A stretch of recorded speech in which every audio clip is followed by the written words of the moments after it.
Toutes les émissions, interviews, chroniques en podcast sur le site internet radiolaser.fr. Pour quelques semaines, nos chroniques littéraires vont se faire en compagnie de Élise Boéas, bibliothécaire à la médiathèque La Chouette de Guichen. Vous la connaissez évidemment déjà très bien si vous suivez nos rendez-vous littéraires sur Radio Laser. Et évidemment, on pense aussi à Félix qu'on espère retrouver très vite. Alors Élise, pas de panique parce que l'ADN de cette chronique, il reste le même. L'idée, c'est que tu vas nous recommander de saines lectures. Exactement, Simon. Je prends le relais de Félix pour quelques rendez-vous et en espérant que ça vous donne autant envie de lire que les chroniques de Félix. J'en doute pas, d'autant qu'on commence avec un roman plutôt d'actualité. Exactement. Donc aujourd'hui, j'avais envie de vous présenter Les hommes manquent de courage de Mathieu Palin. Donc c'est un roman qui fait partie de cette rentrée littéraire là 2024, qui est publié aux éditions L'Iconoclaste. Est-ce que tu veux nous dire un mot sur Mathieu Palin si on n'est pas familier avec ce qu'il fait ? Alors Mathieu Palin, il est journaliste en fait. C'est vraiment sa formation. On peut le retrouver par exemple pour le journal Libération. C'est ce qui parle le plus, je pense, aux gens par rapport aux autres médias dans lesquels on peut voir intervenir. Par rapport à sa vie d'auteur, il a été remarqué en 2021 puisqu'il a eu le prix Interallié pour son roman Ne t'arrête pas de courir. Donc, qui était l'histoire d'un homme qui était champion de course la journée et voyou la nuit. C'était aussi inspiré d'une histoire vraie.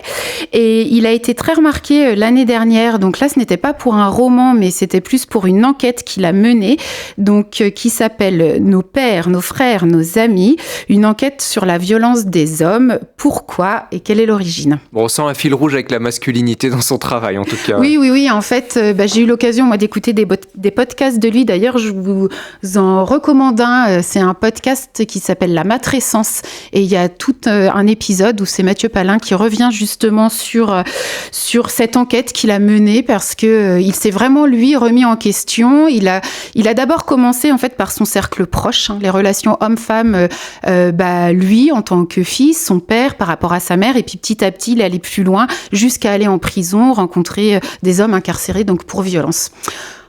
Voilà. Le titre de ce nouveau roman, donc Les hommes manquent de courage, laisse assez peu de doute sur le fait qu'on va être dans une continuité totale de ces questions-là, Élise. Oui, exactement. Et puis donc, comme pour Ne t'arrête pas de courir, là, c'est aussi basé donc sur une histoire vraie. C'est une femme qui l'a contacté pour lui raconter donc son histoire.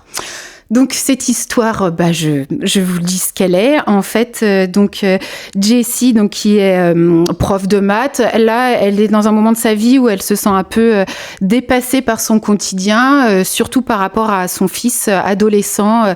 Qui lui mène la vie dure. Il est élève en plus dans son lycée et il fait régulièrement des fugues. En fait, donc voilà, ce qui fait que ça a aussi des conséquences sur son couple, parce qu'elle revit avec quelqu'un, elle est séparée donc du père de son fils, elle revit avec quelqu'un, elle a une petite fille, et c'est vrai que là c'est un peu compliqué de tout gérer.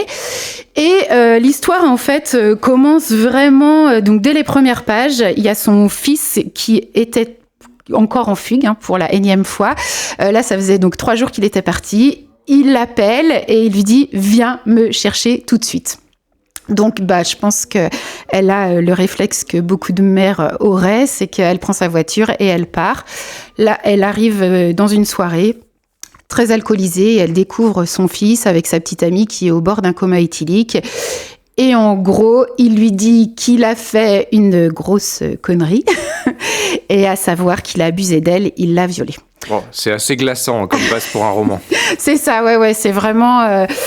mais en même temps, je trouve que c'est très très bien de parler de ce sujet-là. Et en fait, donc ça, c'est vraiment le point de départ de l'histoire. Et à partir de là, commence un road movie nocturne. Elle prend son fils, sa petite amie dans la voiture. Elle dépose la petite amie chez ses parents. Et elle part avec son fils. Et là, elle lui raconte toute sa vie de femme. Donc, de ses premières expériences jusqu'à là, maintenant. Et donc, toutes ces expériences avec les hommes, en fait. C'est assez questionnant. Ça pose vraiment la question de la confiance qu'on peut faire à un homme. Et puis, autre point que moi, j'ai vraiment aimé, c'est que ça pose aussi la question donc de l'éducation des garçons. Donc, finalement, un roman qu'on peut mettre entre pas mal de mains, y compris des mains adolescentes, peut-être ? Ouais, je pense peut-être quand même jeune adulte. Jeune adulte, je dirais plutôt. Allez, ouais, voilà, plutôt. C'est ça. En plus, c'est un nouveau mouvement qui rentre dans les bibliothèques. Là, on voit des rayonnages apparaître des young adultes. Et je pense que oui, c'est. En fait, je pense que c'est un livre qui peut vraiment amener à la discussion, en fait, à l'échange entre les parents, les enfants. Et oui, je pense que en tant que parents, parfois, on doute de qu'est-ce qu'on peut raconter à nos enfants, jusqu'où on peut aller leur dévoiler, en fait, notre vie. Ouais.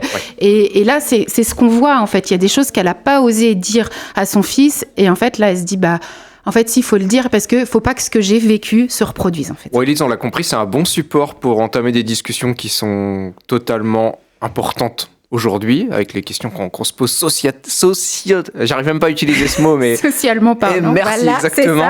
Oui, ça fait vraiment écho à l'actualité, en plus. On va peut-être laisser les gens découvrir ce roman. Donc, je rappelle le nom au passage, Les hommes manquent de courage, Mathieu Palin. Est-ce que tu veux nous lire un extrait ? Oui. Alors, j'ai choisi un petit extrait. Marco, tu peux me parler. Qu'est-ce qui te met dans cet état ? Je peux pas, il marmonnait. Mais comme je refusais de bouger et que le feu repassait au rouge, puis au vert, il a fini par le dire. Le mot est sorti trop vite. C'était un mot interdit. Un mot que je m'étais appliqué à ne plus prononcer. Je lui ai demandé de répéter. Je l'ai violé. Jade. J'ai manqué une respiration. Elle revenait, les mains sur ma gorge. J'avais deviné que ça le concernait, évidemment, que ça la concernait, mais je pensais à des reproches qui avaient pris de l'ampleur, une gifle peut-être, de la jalousie, une brouille d'adolescent. Ou quand ça ? Je dis d'une voix étrange. Là, chez Mathias, le feu est repassé au vert, j'ai enclenché la première et je me suis rangée sur une place livraison. Attends, je comprends pas. Il pleurait toujours. Pour la première fois depuis longtemps, je voyais qu'il avait 15 ans. Roule, s'il te plaît. Non, je roule pas, non. Hors de question.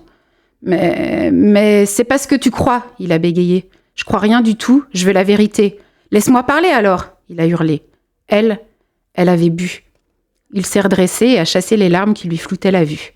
Elle arrêtait pas de tomber, elle se donnait en spectacle.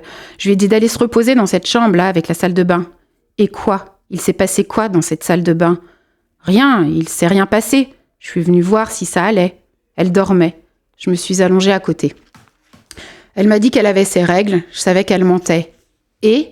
Je t'ai dit, non, tu ne m'as rien dit du tout, précisément. Qu'est-ce que tu as fait ? Qu'est-ce que j'ai fait ? Mais tu sais très bien ce que j'ai fait. J'ai essayé, j'ai insisté, j'ai forcé, je suis venue. C'est ça que tu veux ? Une vague l'a ravalée. Je suis restée un moment à observer ses mains qui faisaient l'essuie-glace devant son visage déformé par la honte. La suite, c'est dans Les hommes manquent de courage, Mathieu Palin. Merci pour la recommandation, Élise. Avec plaisir. À la semaine prochaine. À la semaine prochaine.